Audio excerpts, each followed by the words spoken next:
ചൂടി കൊച്ചമ്മിണി പെണ്ണു വന്നാൽ തക്കിളി കിക്കിളി കൂട്ടി തകിടി കാടേണം. ഇപ്പൊ എന്താ ഉണ്ടായേ?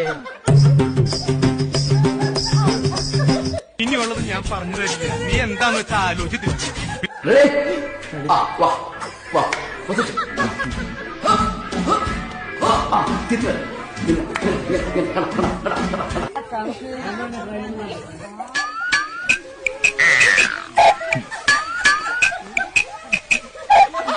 ഇതുവരെ ശരിയാണോ കിട്ടുന്നേട്ടാ?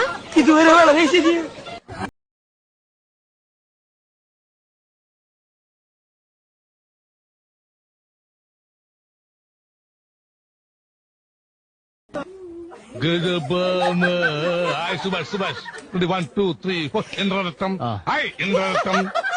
നാളെ ഞാൻ ആരായില്ലെന്ന് ആരെയുണ്ട്? ഒരു കലാതിലകമായാലും കാവ്യമാധവനെ പോലെയോ മഞ്ജു വാര്യരെ പോലെയോ നവ്യ നായരെ പോലെയോ